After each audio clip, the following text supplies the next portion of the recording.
This is Defender Radio.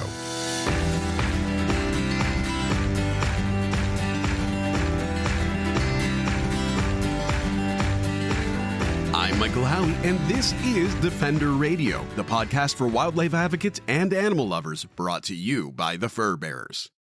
The search for home is something most people can relate to at some point in their lives. Regardless of circumstance, that need for the place that is yours, surrounded by the people you love, and the sense of wellness that comes with it, it's a universal desire. And it's not just for humans. Animals bred and kept as livestock, or farmed animals, have similar feelings and needs. And one incredible group of people is helping make sure that a forever home exists for those they can help.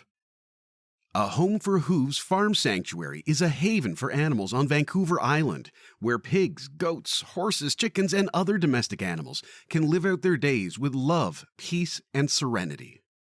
The first Canadian farm sanctuary to be accredited by the Global Federation of Animal Sanctuaries, A Home for Hooves was founded in 2017 and cares for over 170 animals. To share the story of how the sanctuary was born, how the location is managed to protect wildlife and the sanctuary animals, and how a big pig named Cyrus led to an even bigger move, Defender Radio is joined by A Home for Hooves founder and director, Michelle Singleton. As we have learned in the last 15 or so years of entertainment, every story has to start by law with an origin. So, Michelle, could you share with us the background story of Home for Hooves? So I was one of those individuals who was obsessed with what I thought were miniature pigs my entire life, thinking that they're small little teacup pigs. And then my husband and I moved to a property out in Duncan. This is probably about 12 years ago now. And so it was about 5 acres of land, and there was a large seizure done by the SPCA of about 60 potbelly pigs out of Ladysmith. So I thought, this is the perfect opportunity for me to get, my micro pigs. So while I was waiting for them to be weaned off their mom, it was 2 little piglets. There was a potbelly pig down in Victoria who hadn't been able to be adopted for a year. At the time, I thought it was because she was just timid. Now, I'm very well educated in this, and I know that it's because she was full grown. Nobody wants full grown potbelly pigs. So I adopted her while I waited for Charlotte and Charlie. And then once they were ready, I adopted them. So I had my 3 little pigs living here, and we got a fence and stuff all ready for them. And I wanted to learn more about them. So I got involved with a sanctuary out in Chemainus just to learn more about them. And at the time I was vegetarian. So I had the education session there, and I just had my daughter. She was about a year old at that time. So once I learned about the dairy industry, and having my own child very recently, it was very apparent I needed to make some changes. So I literally went vegan overnight, started volunteering there every single Saturday. And within about 6 weeks, I actually lost my father unexpectedly to a heart attack. It was the hardest moment in my life. I was really close with my dad, but it was one of those tragedies that kind of makes you look at your life and what are you doing with it? And at the time I'm still working full-time for the health authority, but I was working full-time and not really contributing or doing anything to make anybody's life positive. So loved animals my whole life. And almost at the same time, there was a large 1,000-pound sow up in Courtenay. And I was asked if I would take her. Because people knew that I had land here and I had 3 pigs, but my little pigs were still little. They were under 100 pounds. They were small, not 1,000-pound pig. 10 times increase. Yes, it's just a little bit different. So I said no flat. I was like, there's no way, like that is way too much of a leap for me. But it just kept bothering me, and I just kept thinking about it. And eventually I said yes. We built the pen here for her, and I went up there to meet her. And so what her story was her whole life she was being used to produce pigs for food. And the last litter that she had, she didn't deliver them very well, and she actually hemorrhaged. They were able to stop the bleeding, and she survived, but they knew they could never breed her again. So they knew they had to get rid of her. Working farm, they're not going to have him out there to feed who has no purpose. But the wife of the farmer was quite attached to her. Mhm. And she said to her husband, there's no way we can eat her. Like they'd had developed that relationship with her and she wanted her to go to a safe place. Yep. So I went up there and it was the typical farm where there's like that stench, that smell, and Mhm. everyone seems to link that to pigs.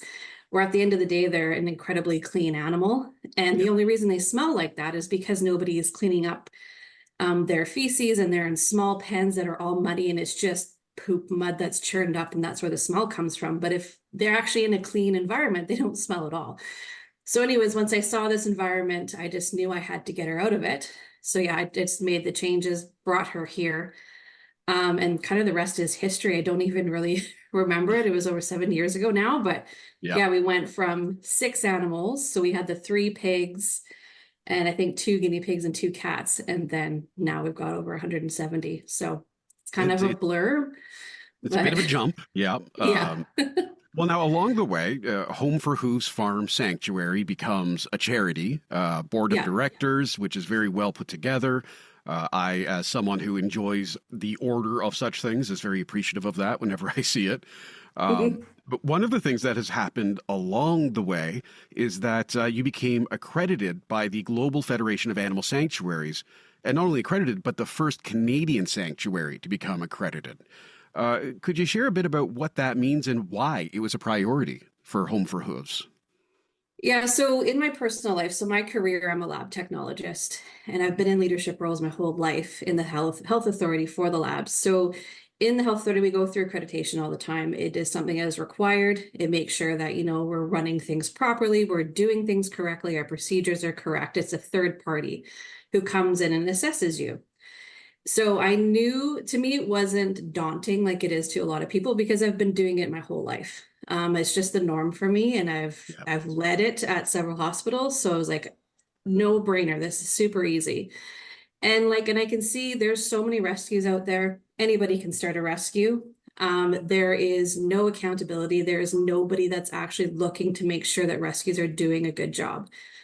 In BC, to get a nonprofit, you literally log onto a website, get your name approved, start your nonprofit. Once a year, you click a button that said you held your AGM. That's it. That's all you Yeah. have to do.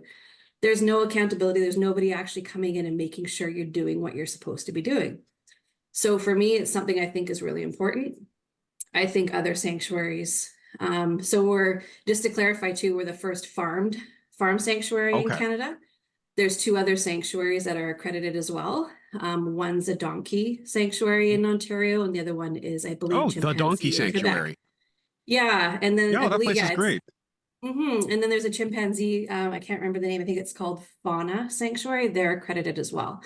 But we Okay. were the first like farmed animal Yeah. sanctuary to be accredited. Yeah, so basically they come in, they look at everything from your setup, number of animals you have, your medical records. They look at your fencing system, your houses, like everything from the animal care to your policies and procedures. Mhm. So they make sure that what we're doing things correctly. And if there's things for them like that we need to fix, we fix it and we make it better. Yeah. So they look after sanctuaries all over the world. And they're also a really good resource too. So if you ever have any questions, they're like, well, this sanctuary is doing this. Here's some examples. So you're always improving, you're always striving to improve. But I think the biggest piece, and they actually come on site too. So it's not Yeah. just submitting evidence, they actually come on site and make sure you're doing things you're supposed to be doing. So I just think it's incredibly important to have any kind of accountability and showing that what you're doing is correct. And you can actually prove that what you're doing is correct because there are stories, like there's a Yep. huge one out of the States right now. All the animals were like dead or dying, and she was just sitting in her living room collecting money. So this actually proves that what we're doing is correct, and people can actually have confidence that they're supporting an organization that looks after animals correctly. It's amazing, and it's interesting too because the site visit that the Global Federation of Animal Sanctuaries does sounds, without having the firsthand knowledge, it sounds as though it may be more advanced than the government inspections of farms at times, based on my experience, which is limited. Again, limited experience, but I have seen one-page checklists. So, Yeah. that is a very interesting way of doing it, and I like that idea of it's not your standard, it's someone else's standard that is independent from you and what you are trying to do. And I agree. I 100%. think Yeah. anytime you can do that in whatever sector you're in, yeah, I think it just makes everything a little bit better. And when you don't know what to do, right, if you do run into a wall or something, you can fall back onto it, like you said, of they're also there as a resource. So when you're not Yeah. sure which way to go or how to handle a situation, you've got that to rely on. So it sounds great. And just a little fastball, curveball here. Can you remember the names of each of the 171 animals, top of your head? Off the top of my head, I probably could get pretty close. That's The only impressive. I have trouble remembering the names of 3 cats that I've lived with for several years. the only ones, like, I know all of the, like, the chicken names. I know all of them, but so we use a program called Shelter Manager, and everyone is banded with gems. Okay. I can't tell all of them by looking at them who they are, but I could figure it out. Yeah. But yeah, every pig, I can name every single pig. I can name every single duck, turkey, the sheep, the goats. Everybody else is, the chickens are a little bit trickier because they look a lot alike. Yep. But those little creatures are very smart, and they can tell who's who. They're better at it than I am. So yeah, that's amazing. It's cool too that it makes sense that there would be a system like that. And I imagine it also makes things like medical records and stuff like that way easier to manage if you can just sort of reference, this is the animal in the number on the tag, the gem, whatever the ID tag is, references back to a digital file with all of you. Like, come on, that's great. I could use that for half my life. Yeah, every single animal has a file. They have all of their medical records, all their surrender papers, all of their notes, all of their markings. Everything about them is kept in this system. Amazing. I love it. And sort of on that note, there's an evolution occurring right now. So the timing of this episode might be close to the end of April when it releases. I'm just trying to pull up a calendar while knocking things over on my desk. I think we're going to be coming out on the 29th is the plan. And I believe right a day or two after that is something quite exciting for A Home for Hooves. And rather than me get into it, I'd love to hear the beautiful story from you again. Yeah, so about 2.5 years ago, I recognized that where we are right now is way too small. And if I'm going to do anything to improve the quality of life for the animals we currently have, or for our future residents, or potentially ones who are desperately in need of a home, we needed to move. So in the beginning, I didn't know how I would do it, because living on Vancouver Island, farmland is extremely expensive here. Yeah. So it's just like one of those things I just focused on it, manifested it. I was like, we're just going to do this. And we just put our heads down and got to work. I've written hundreds of letters. I've talked to hundreds of people. I do as many radio and TV interviews that I can just to get our name out there and just to talk to people. So yeah, 2.5 years ago, we had, no money saved for this capital campaign. To now we have raised over $2.6 million. Wow. To purchase a $3.1 million property here in Duncan. So it's a 40-acre farm. And the thing with this too is, like, we were working with a realtor, we were going to different farms kind of throughout this, even when we didn't have the necessary down payment, but I just kind of wanted to kind of keep in the market, see what's out there. Every single place we looked at, like, some of them were big enough, but no barns, no fences, no nothing. And I had it built on our website, and I knew exactly what I wanted. I wanted barns. I wanted a building we could have as a medical unit. I wanted like over 40 acres. I wanted a place with lots of fencing and a pond as well. So I had all this on the website. This is what I'm looking for. About 1.5 years later, I got a call about a pig named Cyrus. And at the time I was like, I can't take any more pigs, especially big pigs. But he's one of those animals, like, we just had to move mountains to get him out. So I was told that the owner didn't want him anymore. So she actually sent a couple of men to try and stab him to death in the heart. Oh, jeez. He's a 600-pound Yorkshire pig. So he didn't succumb to his injuries, thankfully. And then the tenant on the property, she actually phoned it into the BC SPCA and the RCMP. So they actually came out that weekend. They couldn't get a hold of a farm vet, and the only vet they could get a hold of was a wildlife vet. And originally they wanted him to be euthanized because of his injuries. Pigs are not easy animals to euthanize. You need to know what you're doing. A wildlife vet has zero experience. So he told him, there's no way I can do it. Like, I just can't. So pigs are remarkable healers. They're kind of like the superhero of healers just because of their nature and how they fight a lot. They heal from their injuries very quickly. So he started to heal well enough that by the time another vet was able to come, they thought he was going to be okay. Wow. So for me, this story, I was like, I don't know what I'm going to do. And he was also intact as well. So there was no way I could bring him to our property. A 600-pound boar is, they're powerful animals. And if they want out, they're going to get out if you don't have the proper structure. I guess they're a little amorous as well at times.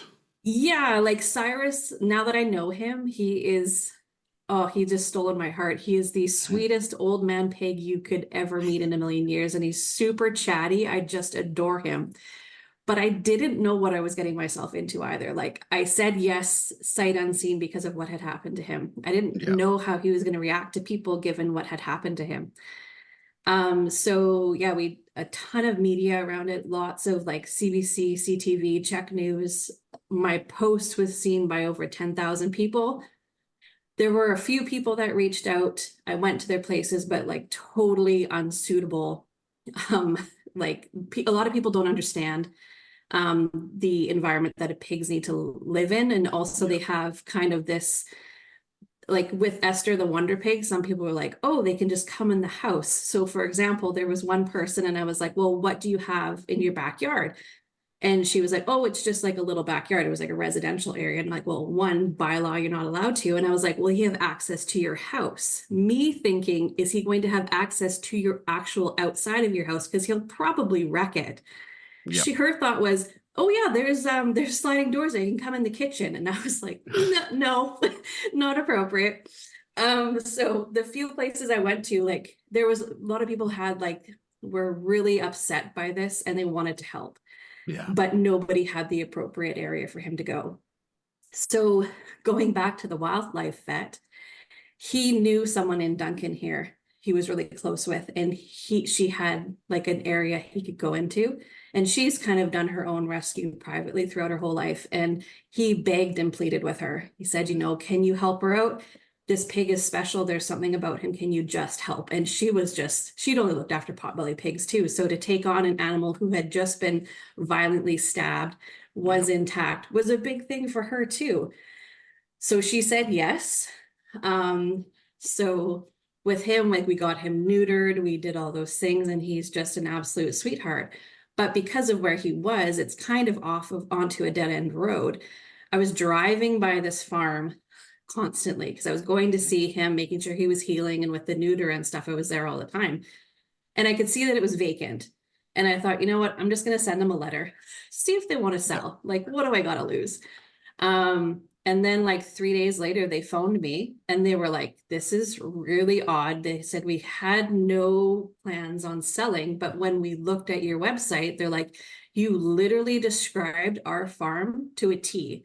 Wow. This is exactly like, we've got the quarantine barn, we've got barns, we have a pond, we have tons of fencing, we have a shop to make into a medical unit, we have a house here that you guys like, because a charity owns it, like someone can rent from it and, have sustainable income. So they were kind of blown away. And so they agreed to let me come there and meet them. Went there, met them, talked to them, lovely people. And they were like, and at the time I'd had about $1 million raised. So nowhere near what I needed to do a down payment. And they said, we had no plans to sell, but we'll give you some time, to try and get some more money for a down payment. So then once I had the place, things really took off. Yep. And then by the fall, I had a big enough down payment. One of our major donors had recommended that I contact Island Savings because it's not easy to get a mortgage through a charity because it's a board of directors. It's not really attached to anybody. Yep. So Island Savings was phenomenal to work with. So yeah, literally almost. So I met them at their place April 15th, and we're taking possession like a year later and 2 weeks on April 30th. It's amazing. So it's like everything just fell into place. So if Cyrus never went there, I never would have known that farm even existed because it's not somewhere I drive. Yeah. So it was like it was meant to be. Yeah. Yeah. It's in the darkest places sometimes that we find the brightest lights, right? It's amazing how that really does happen through life. Yeah.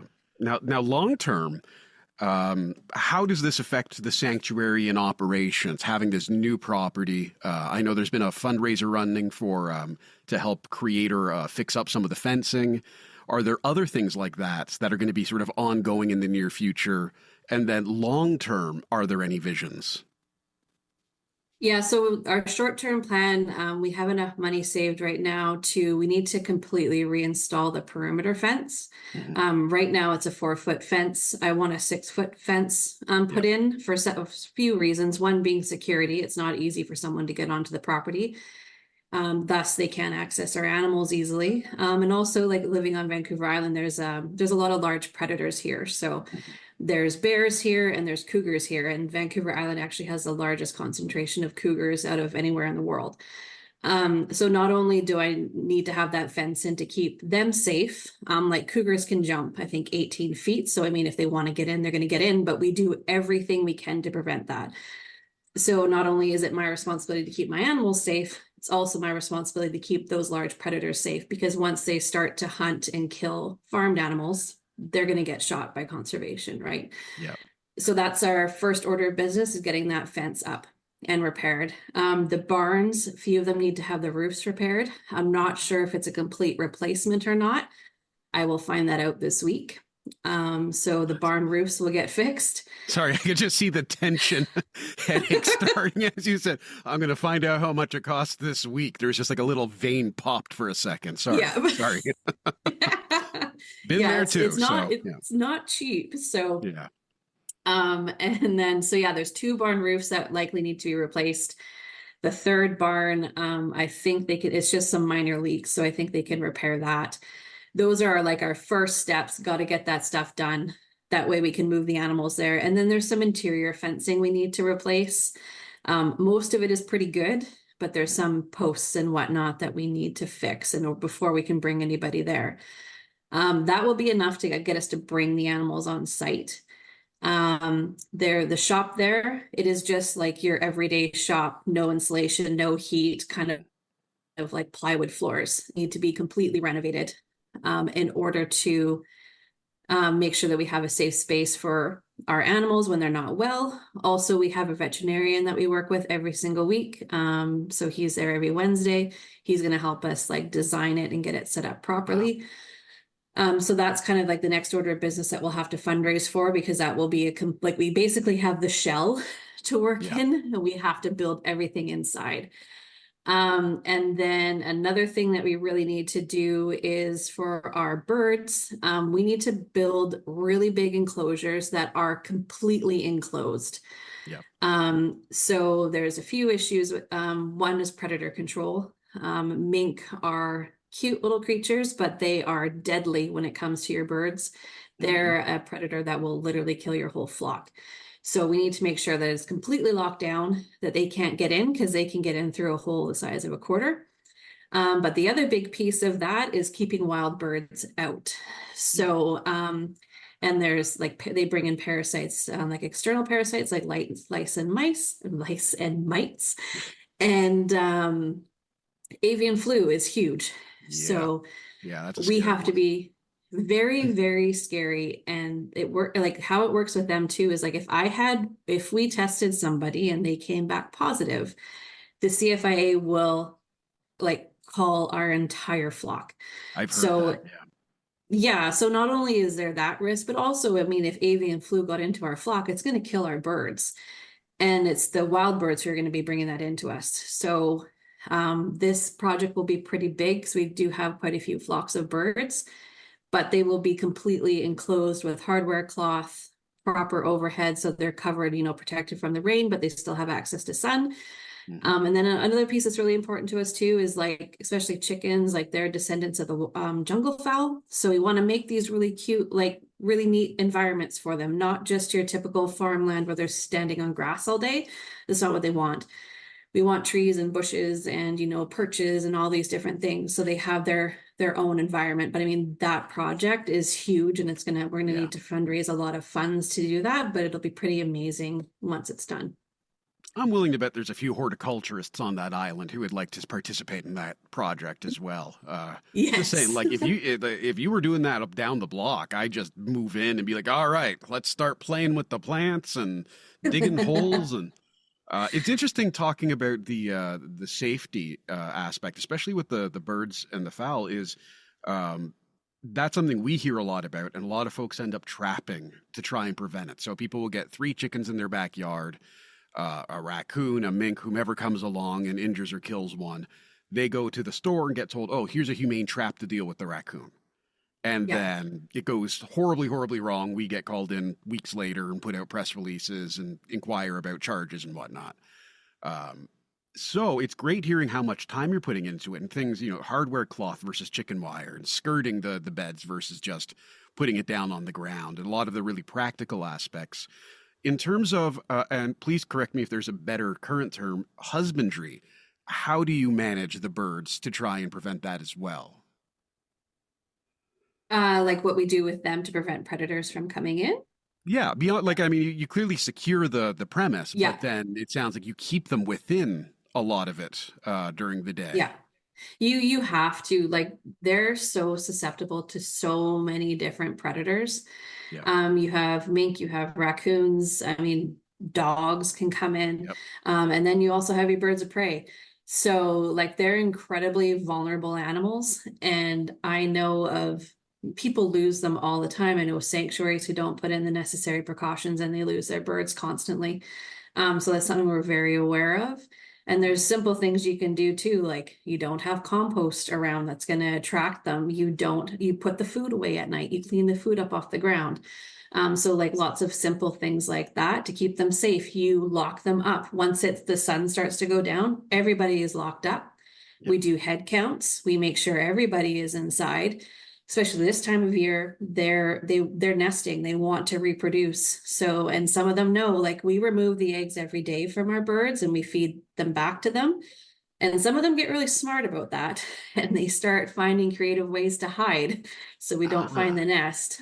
So we do a head count every single night. We make sure everybody is inside. So not only to make sure they're safe, but also we're a rescue. We do not allow reproduction, right? We don't Yep. allow them to breed. So it's just a lot of people seem to be thrown off by that. They seem to think that we should allow them to reproduce, but it's just like a cat or dog rescue. You're going to spay and neuter them because you don't want a whole bunch of litters of cats and dogs, Yeah. right? There's already enough animals out there for me to help. I don't need to be creating more. No kidding. Yeah. Especially when it comes to chickens. Yes. There's a few of them out and about, I believe, across the land. And it's interesting too, talking about cougars, because it's, in my brain, it's, oh, you've got cougars in the area. Forget mink. You got to deal with a cougar. But I guess a cougar is almost in some ways easier to manage in terms of protecting the animals and the property because they're real big. Yeah. And they're going to probably look for very specific things themselves when they come onto the property. Yeah, so like cougars are really like I've heard of cougars ripping open coops and stuff like that, but I'm those stories I've read, they're usually coops that are like very close to like a forest line. For us, it's their biggest risk is our goats and our sheep. So they're another animal. They're all locked up at night. Once, the sun starts to go down, they're locked up because cougars are typically hunting when it's dark. All of the stories, most of the stories I've heard on Vancouver Island, the goats or the sheep, they're being killed at 2 a.m, 3 a.m, because they're just out there standing around, right? It's like you're serving them dinner on a plate, and then all of a sudden you've got a cougar that's killing like an easy prey source, and then that starts to become a habit for them. And then, these animals get destroyed. So, like I said, it's our responsibility to keep them out, to keep our animals safe, but also to keep them safe. They need to hunt, their natural prey and not come after our animals. But yeah, we're really cautious, with all predators, to keep these animals safe. It's awesome, and it keeps the predators safe. And I think that's the other thing you said right off the bat, and I think people forget is, yes, it is sad, it is tragic when a domesticated animal dies due to predation or something. But the reality is, a lot of the time, that predator who is simply acting in their natural way is going to be killed for it because we decided there is a line. between these two animals. So taking that responsibility seriously is lovely to hear about. And it leads into the next question. We have a lot of listeners and supporters who love sanctuaries and want to support sanctuaries. But as you noted, and as we know, there are unfortunate situations from time to time. And they are not hard to necessarily locate, to make the point. What tips would you give people who are looking to donate to a sanctuary or get involved with a sanctuary to kind of maybe suss it out or figure out if it's one that they want to support ethically as well as functionally and practically? Yeah, my number one recommendation, I mean, it's obviously not always possible, but if you can physically go there, Yeah. go there, take a look around. Even on social media, it's very easy to, give a very specific perception on social media because you can choose your photos, you can choose your backgrounds. I see so many photos being posted and, people are so focused on the animal that they don't actually see what's going on behind. Like, take a look behind the animal. What do the fences look like? What does the ground look like? Does the animal look healthy? Like, is what they're doing actually, normal and natural? Is it, I've seen a picture of like a Cornish cross chicken sitting on top of another animal. And to me, I'm like, that's not safe for that chicken. So like, and then people are just like, oh, this is so cute, but you really need to, stop and think for a minute. Like, is this appropriate? Are how the humans involved with these animals appropriate? Like, you got to be really kind of almost critical of what you're seeing. If you can take a look, if they're a registered charity, take a look on the CRA. Financials are all, right there. You can see, what they're spending their money on. Ask them questions. It should be an open book. Like, if I've had emails come to me saying like, oh, what's your wage? How much do you get paid? And for me, I'm all volunteer. But I mean, there's some like CEOs and companies where they're making like six figures for charities. So they should share that information with you. I think, you should ask critical questions. Because their financing that should be open. And like I said, you can look at all of it on the CRA. Yeah. So, I mean, do your best, go there if you can, ask, why aren't you guys accredited? There is that option out there. Why aren't you doing this? Because I think a bit of public pressure and a bit more, when people have more knowledge and they know this is an option, if you like, people should be doing this because that is one of the only ways that a third party can go in and make sure things are actually being done correctly. But like I said, ask questions. How are they spending their money? Do you get regular veterinary care? And, and I see animals too who are suffering long term, and they really, if you can't just let them carry on, you have to make that decision about quality of life. And I see that a lot where these animals, it's very blatant. They are suffering. They can't fix it, but they just let it go on and on and on. And that is hugely problematic. You cannot let an animal suffer like that. And if they're just sharing it on social media all the time and it's just going like, it's awful, and it breaks my heart because quality of life is incredibly important. And if you cannot fix it, you need to make the decision to let them go. Yeah, if they can't be who they are. And that's the conversation we've had nationally about humans too. With MAID, which is a very important subject that has nothing to do with what we're talking about, but I've just thrust into the conversation. But it is very true, and it is, any of us who have had to make those decisions, it is the worst feeling, the worst day of your life, and that will never, ever change when you have to make that decision. But you do that decision, and you take on that pain out of love. And I think if you approach it that way, it doesn't make it better, but it maybe makes it easier later on to sort of sit with it, the knowledge that this was the choice that was necessary for the individual who was suffering, not for me. And that's, for me, that provides, again, not relief, but maybe some release of the guilt that can come with grief and things like that. So I think it's a very important thing to mention and talk about. And like, I've worked with Dr. Watson for, like 5 or 6 years now. And he has always said this to me, and it's something that I live by now. And he's always said, a day too early is better than a day too late. So then you can, when it's too late, it's not okay, and it's horrific, and it's traumatic, not only for you, but especially for that animal. But for us, if I can recognize, like I can't do any more for them, I could try and force feed them. I could try and make them do these things, but I know in the end I may get a couple more weeks out of them. But that's just for me. Yeah. For us, if we recognize, like we've done everything we can, their quality of life is starting to be impacted. Like we just lost our big pig Pirate, and he had a deformed leg, and it was at the point I knew we couldn't do anymore. But we made the decision to let him go. But I can let everybody know he's going. All the people that are near and dear to him, we get to, come and see him, give him his favorite treats, give him tons of love that day. And he gets to go out on a day where he was showered with love, and he was safe, and he wasn't scared or in pain or anything like that. And it can be as peaceful as we can possibly make it. And it's really important that you need to make those decisions and make it at the right time. Yeah, we owe them at the very least that much after everything we go through as humans and have created. But on that happy note, I'm going to pivot weirdly here. One of the things that I'm seeing as well on your social media is you're looking for folks with you're looking for folks who have maybe particular skill sets or connections to help out. We've talked about roofing, we've talked about fencing, we've talked about all kinds of different things that you're looking at improving and fixing. For anyone who has an interest in getting involved or wants to find out, like, hey, you know what, I hang drywall for a living, and maybe you're not doing drywall, but I could help hold up the beams for a structure, or I can bring my tool bag.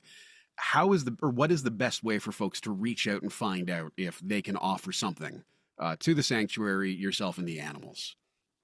Yeah, there's really there's three main ways. So there's our social media. So Facebook and Instagram, you can send us a DM on there. I'm usually pretty good at answering right away. The other option is email. So that's at homeforhooves@gmail.com.